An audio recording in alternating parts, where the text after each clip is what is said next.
Jade Botril, and I'm proud to be the Labour MP for Ossett and Denbighdale in West Yorkshire.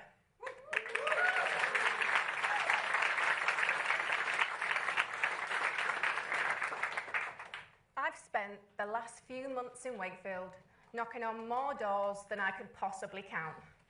And like many of you here, I was devastated to see the results come in and watch brilliant, hard-working friends lose their seats. They are honest, decent people, driven by a genuine desire to do right by their neighbours who refuse to give up on their communities. What made it harder was hearing the reasons people in my community were no longer voting Labour. Time and time again, they told me they felt ignored, forgotten, overlooked. They felt that politics no longer works for them and that Britain just isn't fair anymore. It was hard because I am Labour precisely because I believe in a fairer Britain. I'm a working class northern woman, and I know I could not be on this stage were it not for the opportunities fought for and delivered by the Labour Party and the Labour movement. The NHS, minimum wage, workers' rights, a genuine social safety net, equal pay, social housing, and Sure Start centres. In fact, I first got into politics campaigning against the closure of my local Sure Start centre, having felt the direct impact it was having on the children I worked with. When I started campaigning, it was clear to me then, as it is clear to me now, that the Labour Party is one of the greatest vehicles for changing the lives of working people this country has ever known.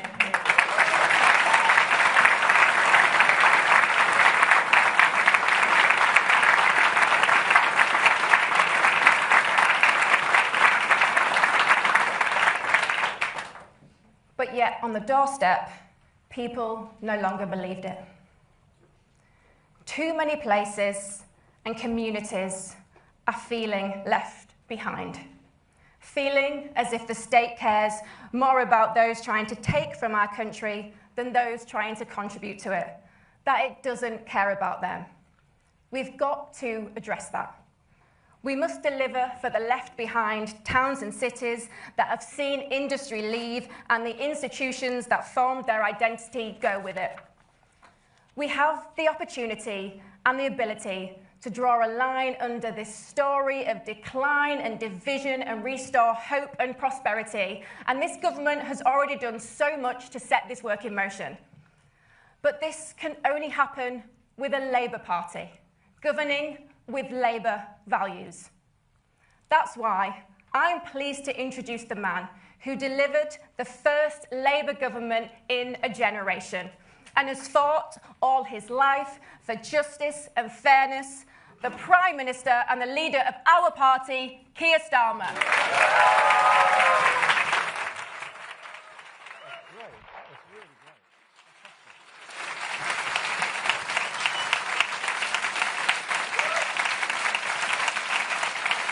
Thank you.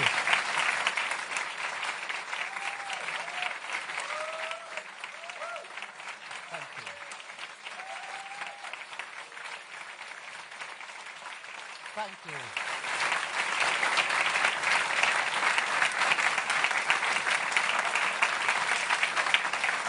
Thank you very much.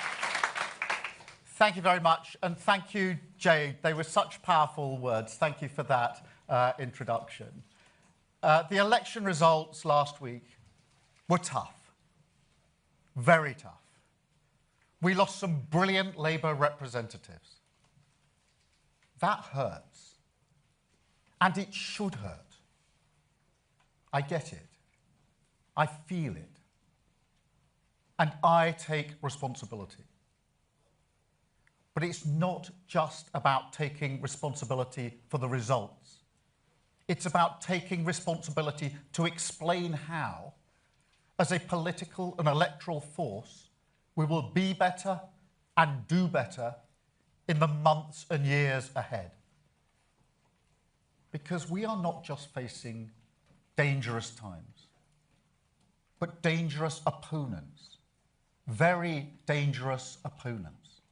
This hurts not just because Labour has done badly, but because if we don't get this right, our country will go down a very dark path.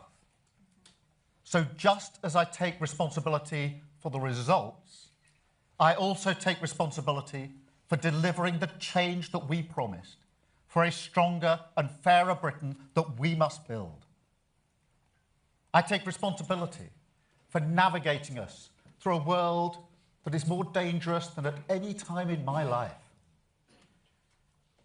And I take responsibility for not walking away, not plunging our country into chaos as the Tories did time and again, chaos that did lasting damage to this country.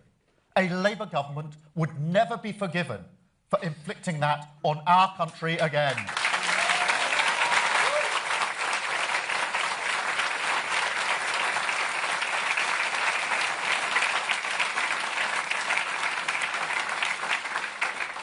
I know that people are frustrated by the state of Britain, frustrated by politics, and some people frustrated with me.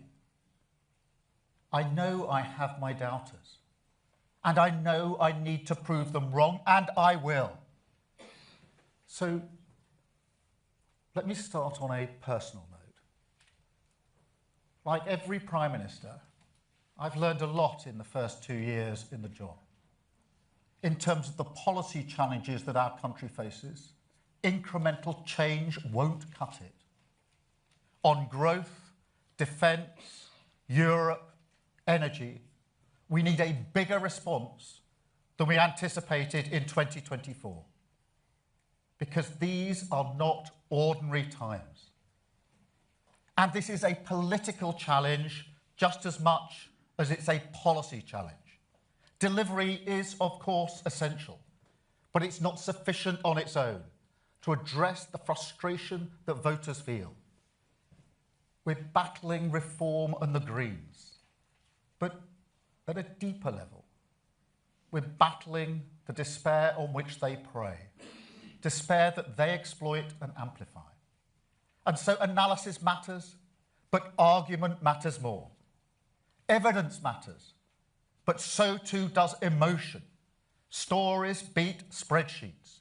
People need hope. So we will face up to the big challenges, and we will make the big arguments, the Labour case, that only Labour values and Labour policies can ensure our country not only weathers these storms, but emerges stronger and fairer. And the Labour case, that neither Nigel Farage nor Zach Polansky offers our country the serious progressive leadership that these times demand.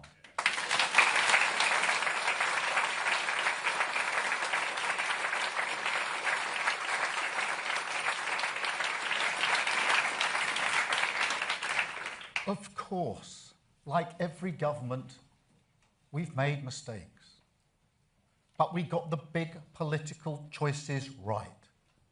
I mean, if we'd listened to the advice of other parties, right now we'd be stuck in a standoff with Iran, having been dragged into a war that is not in our interest, and I will never do that.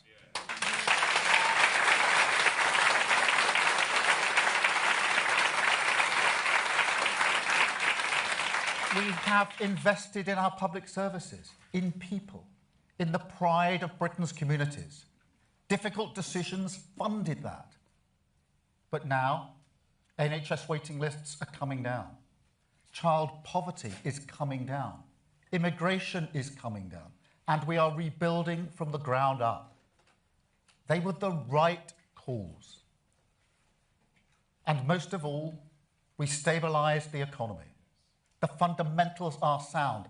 And that matters because it puts us in a much better place to come out of the conflict in Iran stronger and fairer, and for living standards to improve after 2 decades of stagnation. But that's not enough, clearly. No. For the British people, tired of a status quo that has failed them, change cannot come quickly enough. And truth be told, I'm not sure that they believe that we care. I'm not sure they believe that we see their lives. That's tough to say. When you come from a working class background like me, it's hard to hear that. Because I do know what it's like to struggle and to strive. But what I take from it is that I've spent too much time talking about what I am doing for working people and not enough time talking about why or who I stand for. Because I can see how hard life has been during these decades of crisis. I can see that very clearly. My late brother Nick spent all his adult life going from one job to the next. The status quo did not work for him. My sister is a carer, working long hours on low pay, year after year after year. She didn't even get sick pay in the pandemic. The status quo did not work for her. For too long, we've ignored people like that. And there are millions of people in that boat, millions of people who don't get the dignity, the respect, the chance that they deserve to go as far as their talent and effort should take them. Millions of people held back because the status quo in this country does not work for them. I am fighting for them. We are fighting for them. I am their Prime Minister, and this is their government.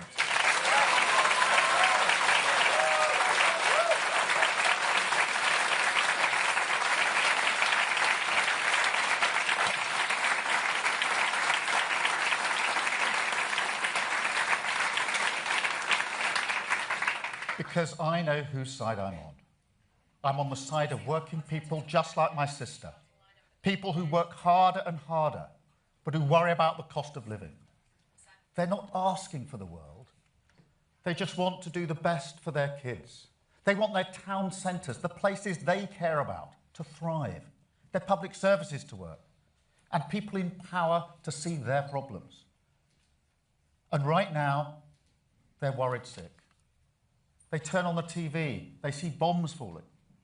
They go to the petrol station, see prices rising, and they think, how is this happening to us again? They say, how can I be paying the price for a war thousands of miles away that I don't support, that Britain isn't involved in? And it's not a new feeling, is it? For 2 decades, our country has been buffeted by crisis after crisis. The 2008 financial crash, the Tory austerity that followed it, Brexit, COVID, the Ukraine war, on and on it goes. And the response is always the same.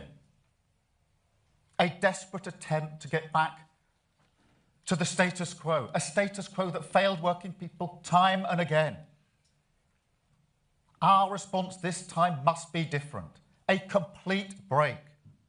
We must make this country stronger, take control of our economic security, our energy security, our defence security, and we must make this country fairer.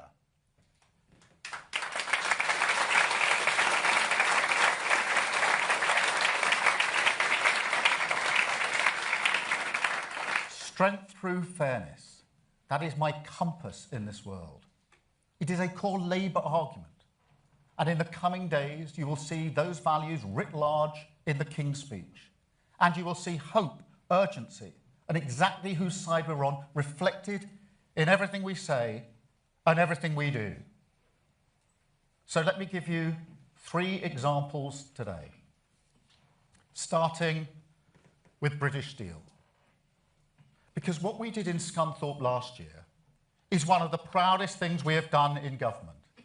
That plant was hours away from closure, and that is thousands of jobs gone, an entire region decimated, Britain's security exposed. And so we acted. Parliament was in recess, but it didn't matter. As a united Labour Party, we passed emergency legislation and we took control.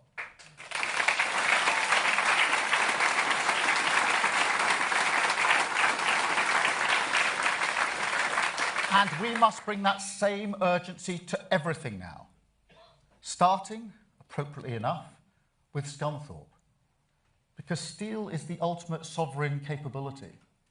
Strong nations in a world like this need to make steel. That's why we're backing steel in Port Talbot and across the UK.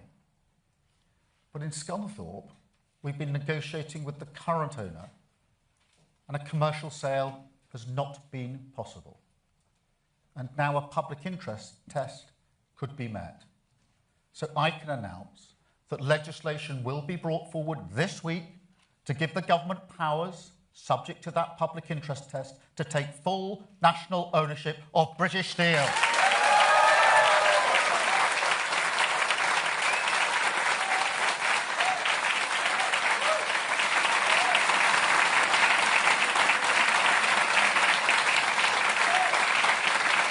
Public ownership in the public interest. Urgent government on the side of working people, making Britain stronger with the hope of industrial renewal. That is a Labour choice.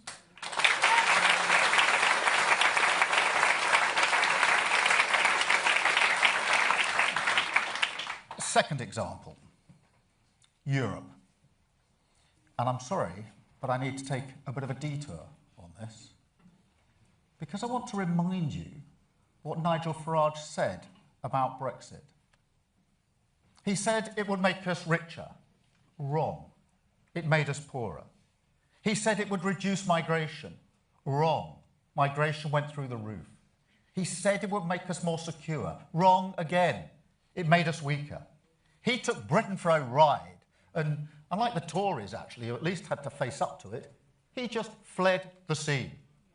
And now he'll talk about almost anything other than the consequences of the one policy he actually delivered. Because he's not just a grifter, he is a chancer.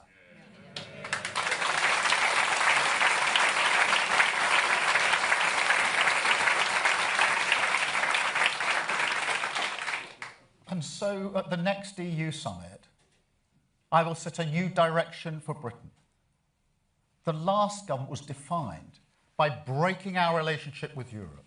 This Labour government will be defined by rebuilding our relationship with Europe, by putting Britain at the heart of Europe, so that we are stronger on the economy, stronger on trade, stronger on defence, you name it. Because standing shoulder to shoulder with the countries that most share our interests, our values, and our enemies, that is the right choice for Britain. That is the Labour choice.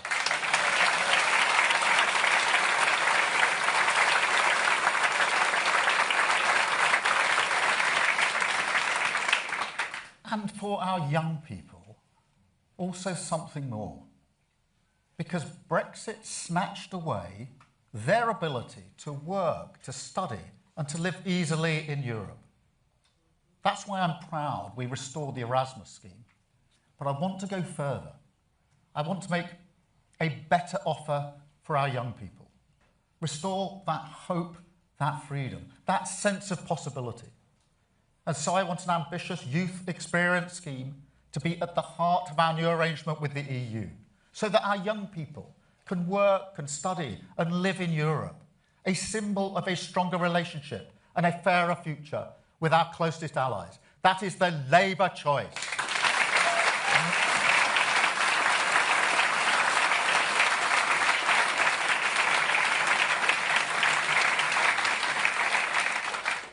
And third, the greatest hope. The hope that every parent has of a better future for their children. And I want parents to feel that that is shared by their government. Now, my parent, don't worry, I'm not going there. But they didn't have a lot of money. And my mum was seriously ill for almost all of her life. But when they were in their later years, reflecting on what gave their life meaning, I could see that, as well as their hope in us, their kids, what comforted them was the idea that they had contributed to a Britain that was getting better for young people, that kids now had a better opportunity than they did. And so I have always been driven by the idea that every child should go as far as their talent or effort takes them. It's a beautiful idea, shared widely across this country. We tell ourselves stories about it, don't we? Stories not unlike mine, about the working class kids who do make it. And I don't blame people for telling those stories. It's important to tell those stories. But it's not everyone, is it? So when I say every child should have the opportunity to go as far as their talent or effort takes them, I mean every child.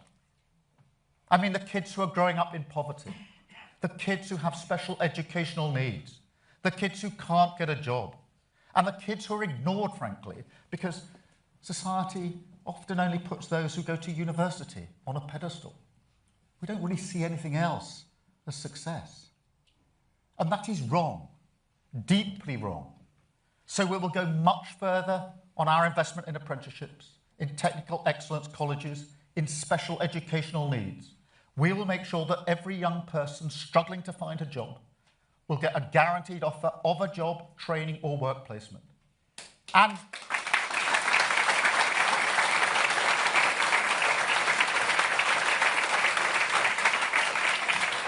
we will go much further with our Pride in Place programme. Back the millions of people who give their time and their effort to young people in their community. We will back them, not just with money, but with power. And we will make sure that kids whose talent lies with their hands, kids who go to college, kids ignored by the status quo, because politicians' kids don't go there. They will finally get the respect that they deserve in a stronger, fairer Britain. That is the Labour choice.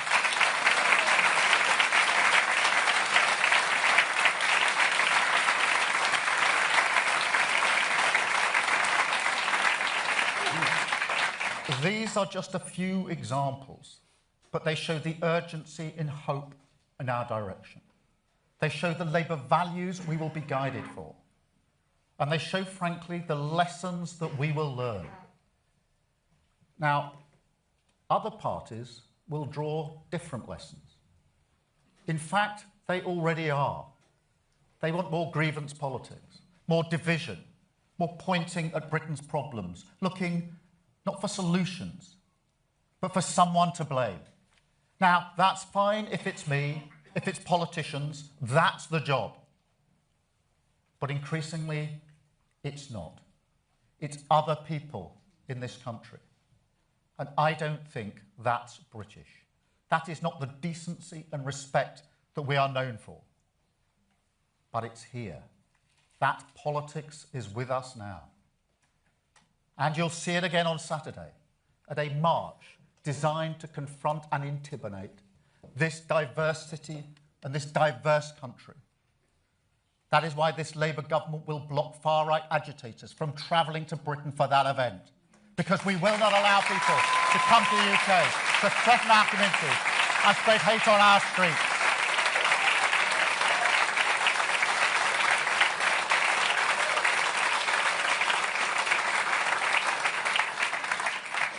This is nothing less than a battle for the soul of our nation.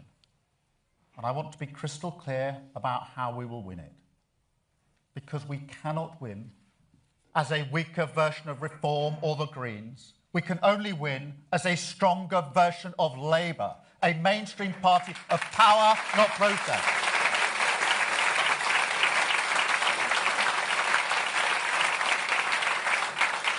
And I also want to be really clear on this, because I will never stop fighting for the decent, respectful, diverse country that I love. I will never give up on the hope we can unlock in this country, the hope of renters for security in their home, of workers for fairness at work, of public services freed from austerity, the hope of European solidarity, of community pride, of the people who paint over the graffiti that is racist, a country taking control of its future, our spirit unchanged, our resolve unbroken, the hope of a country that can and will become a stronger, fairer Britain. That is the hope I'm fighting for. That is the hope we are fighting for. That is the Labour choice. Thank you very much. Thank you.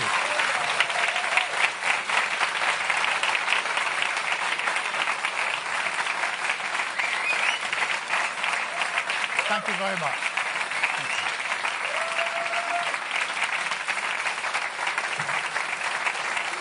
Thank you.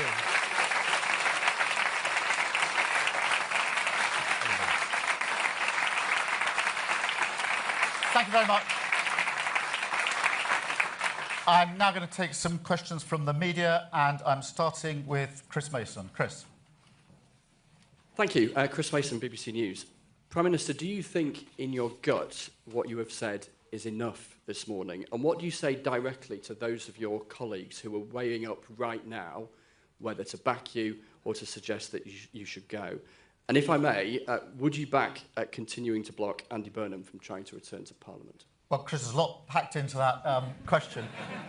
Let me just... What I'm doing is setting out the response, the direction that we need to take, and the acknowledgement that in the world we live in now, we need a bigger response than 2024. It is a different world, and an acknowledgement that this isn't the first shock the country's been through with the Iran conflict.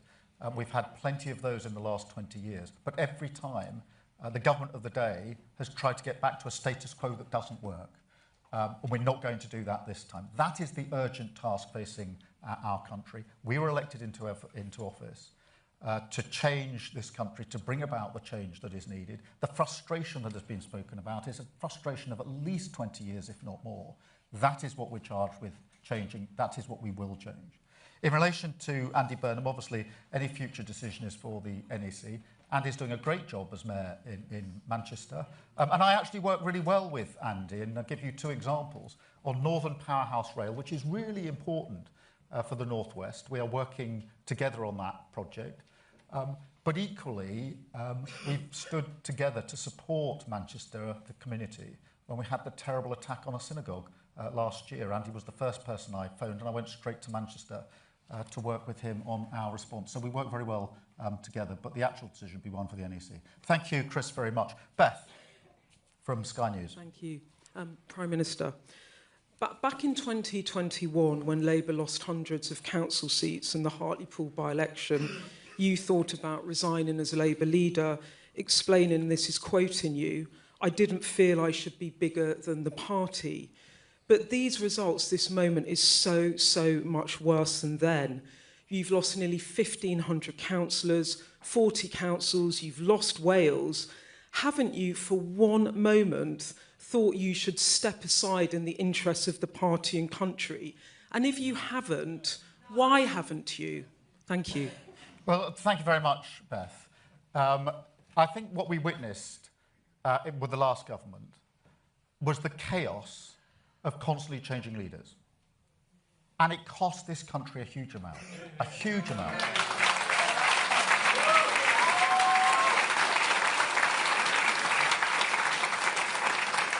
And I'll tell you who paid the price. It was working people.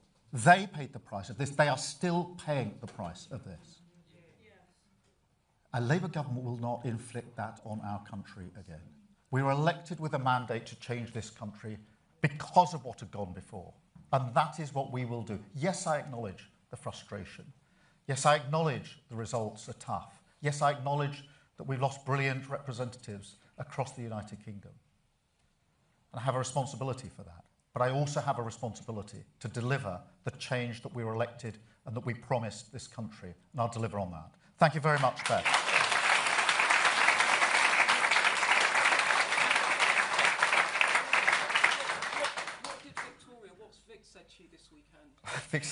Vic is a rock, and we talk everything through together, as you know. Robert Peston from ITV.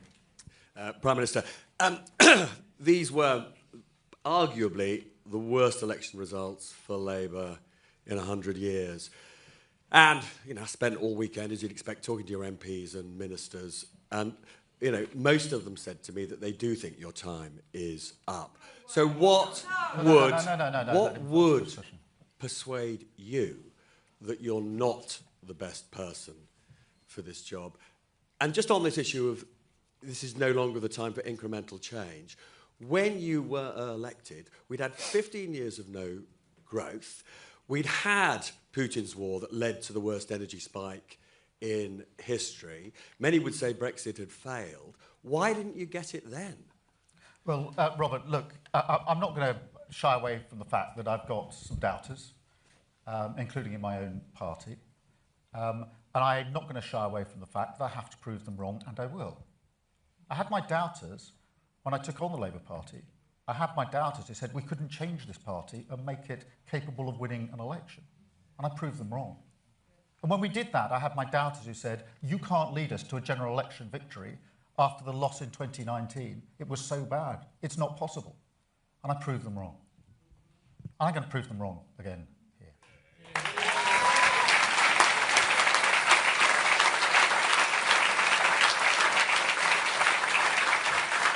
I also feel a deep sense of personal responsibility to deliver on the mandate that we won at that 2024 election. The first Labour government for 14 years that had to come in and clear up the mess and build a better Britain. That is what I came into politics to do, and that is what I will deliver. Thank you very much. And Robert, the second, on the incremental. Look, you heard what I said about Scunthorpe. This is an example of the urgency and the pace and the type of decisions that we need to make. The same with Europe. A bigger response, a bigger argument that has been made before, because we're living in different times. The Iran war comes on top of all the other crises we've faced for 20 years. We have to learn the lesson.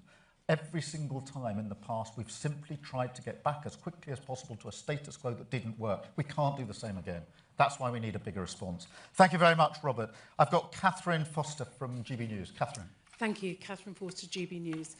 Prime Minister, the Labour Party was founded to represent the working class, many of whom voted for Brexit because they felt left behind.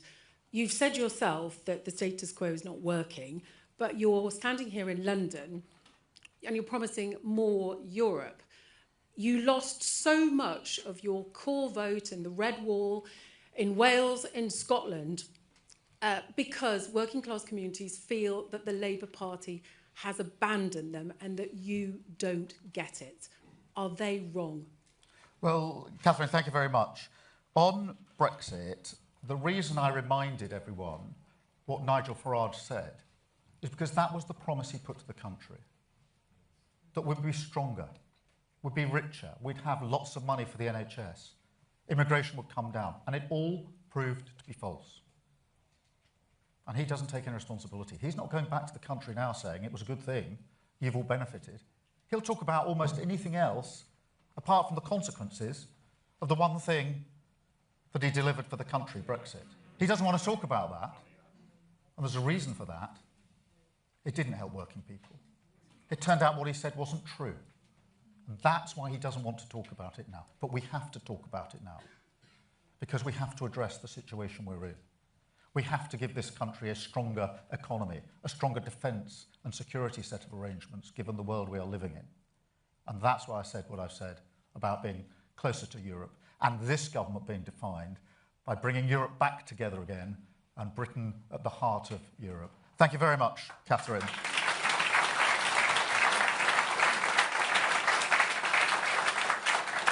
I've got Pippa from The Guardian. Pippa. Prime Minister, I've got a specific question for you and a wider one, if I may. The specific one is, if one of your MPs launches a contest, a leadership bid against you, will you fight it? And the wider one is, do you think that Britain is ungovernable? And if so, why? And who's to blame? The media, your MPs, the government, you? Thank you. Yes and no. No, I'm not going to walk away in relation to the first part of your question for the reasons I've set out. And no, I don't think Britain is ungovernable. On the contrary, one of the things that I draw great strength from is all the millions of people who care passionately about their place, their community, where they live, where they work. The millions of people who give hours and hours and hours of their time for their community, volunteering, helping others, running teams, you name it. That is a great strength of our country. I draw strength from the fact that we are a reasonable, tolerant, decent country. a live and let live country, a diverse country. That is the real Britain. That's not an ungovernable Britain. That is the Britain that I will fight for, particularly in light of the opponents we now have politically, different to the opponents that we had before. That is the real Britain. That is the Britain I love. That's the Britain I'll fight for. Thank you, Pippa. Jim Pickard from the FT. Jim. Jim Pickard, FT. Prime Minister, you say you don't want incremental change, and you say you want Britain to be at the heart of Europe. Are you ruling out, however, Labour manifesto at the next general election, including single market or custom union membership? Because without either of those things, our economy is very much not in the heart of Europe. Yeah, well, Jim, what I want to do is take a big leap forward with the EU-UK summit this year and take us closer, both on trade, the economy, defence and security. And that will then be a platform on which we can build as we go forward. And as we do that, I strongly believe we've got to turn our back on the arguments of the past, not open old grievances, but look forward together to how we make this country stronger, how we make this country fairer. And so that's the approach that I will take. I've got Audrey from The Times. Audrey.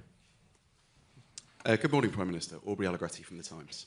To follow up on a previous question, you said that whether Andy Burnham comes back to Parliament is a matter for the NEC. Your business secretary said as much this morning, but he also said that it would be a distraction and that Labour shouldn't be fighting unnecessarily elections. Do you agree with him? Do you think Labour can afford to have 2 by-elections in Greater Manchester for the mayoralty and wherever Andy Burnham returns? And also, if I may, over the weekend, I think you gave an interview in which you suggested that you would like to be Prime Minister for a full 10 years. Some Labour MPs have been unhappy with those comments. Do you still stand by them? Well, on Andy Burnham, my answer, Aubrey, is the same. That will be a matter for the National Executive Committee if and when the issue arises. But just to be really clear, on a personal level, I've worked very closely with Andy in our respective roles now. The first person I worked for when I came to Parliament was Andy. He wanted me in his team in the Shadow Home Office. I wanted to be in his team in the Shadow Home Office. So we work very well together. We'll continue to work very well together.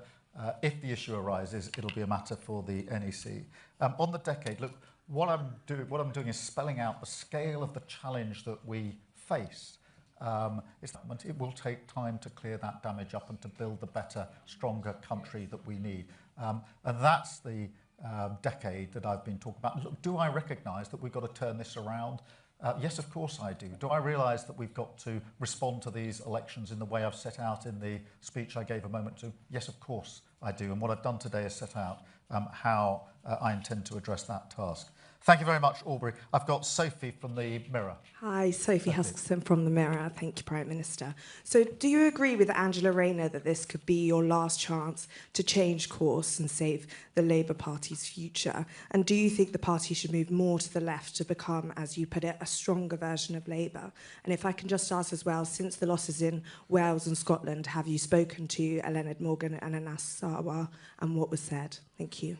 Let me take them in reverse order. I've spoken to both Eluned and Anas. I'm not going to go through the conversation, but I have spoken to them, as I've spoken to many of those brilliant representatives who didn't get elected this time, and to council leaders across the country. I've spent a good deal of the weekend having those calls, but those calls did include Eluned and Anas. In relation to the task of turning this around, look, I do understand the enormity of the task that we face. We inherited a terrible legacy from the last government. Economically, public services, the NHS on its knees. And what we found when we got into government was even worse than we feared. And one of the mistakes I think we made was we wanted to level with the country about how bad things were. But we didn't convince people enough in that early period of the change that we would bring about and why their lives would be better. And that's why we have to change that and inject much more hope and optimism into what we are saying. And so I think Angela and I agree. And I've spoken to Angela as well, by the way. So I know exactly what her thinking is in relation to this. Thank you very much. I've got Jack from The Sun. Thank you, Prime Minister. Jack from The Sun, just on that point, when you did speak to Angela Rayner, did she rule out ever launching a leadership challenge against you? And also, you said in your speech just now that If you were ousted as Labour leader, it would plunge the country into chaos. Some of your critics say your government is already mired in chaos, but can you be clear about what you mean? Are you saying that because it is you with the mandate, if you were ousted, there would have to be a general election? Well, Jack's a lot bound up with that. I did speak to Angela. I'm afraid I'm going to disappoint you by not going. I've spoken to Angela many, many times, by the way, in the last few weeks. We are friends. We get on very well. But I'm not going to go through each and everything that we discussed in those calls. But on this question of chaos, look, the question whether if a government constantly changes its leadership, the question whether that damages the country is not an academic question. It's not something that you study at university and go through various theories. We tested it. We tested it to destruction under the last government, and it inflicted huge damage on this country. A Labour government will never be forgiven if we repeat that and inflict that on the country. And that's what I mean when I say I'm not going to plunge this country into chaos. Jason from the Mail. Thanks, PM. That was a heartfelt speech. Your own MPs, though, at the end of last week were saying that you were detested on the doorstep. Those are their words. They said that people are no longer listening to you and that it doesn't matter how many heartfelt speeches you make, your unpopularity is dragging this government down. In those circumstances, don't you owe it to them to step aside and give someone else a go at keeping these forces of darkness at bay? Well, look, I acknowledged, Jason, a moment ago, there is frustration across the country that at the status quo, which isn't working. There's frustration that politics is not working for too many people. And yes, there is some frustration with me, I acknowledge that. But that frustration that I'm describing has been built up over many, many years by people who feel that their lives are not getting better, that their city centre, their town centre, the place where they live doesn't look any better for them, that their children aren't going to get better chances than they got. That is what's driving that frustration. That is deep, that is political, that is the challenge we have to rise to. I mean, it's not a frustration that can be just cast aside easily. It's deeply bound in the status quo that has failed for so many years, and that's why we have to turn that around. And I've got Bethan McGinley. Hi. Bethan. Hi. So you've talked a lot today about giving young people hope again, but for many young Britons, things like home ownership, secure work and financial stability still feel further away than it did for previous generations. Why should they believe that this government can reverse that? Well, I think it's such a good question because I think young people have been very badly let down, whether that's on opportunities at work. We've got the best part of 1 million people, young people not in work. That's going to have a huge impact on them for the rest of their lives. People who can't get on the housing ladder very quickly or at all. And we have to instill the hope in them. We do that by changing what we're doing to help people get into work. We do that by taking better protections for renters. Too many young people are spending a lot of their income on rent, therefore they can't save their money to pay for a deposit. We're changing that with the Renters' Rights Act, which came into force just a week and a bit ago. And we're changing that with the hope of a better future and the sense in which they will be able to work, travel and study in Europe in a way which hasn't been possible in recent years. And in the end, those young people are our hope, because that's why I gave the example of my mum and dad, and it's a very real example because I think very many people, when they get towards the end of their lives, do reflect and say, what was my life about? And for my mum and dad, in material things, they didn't actually have a lot to show for their lives, but they had this deep comfort. I could really feel it, this deep comfort inside, that they, my mum and dad, Rod and Joe, that they had contributed to a country where the next generation would have better chances. That is the real hope and optimism in young people, and that's where it resides with me, because I think, as I said in the speech, that's the greatest hope of all. So thank you very much for that question. Thank you all very much. Thank you.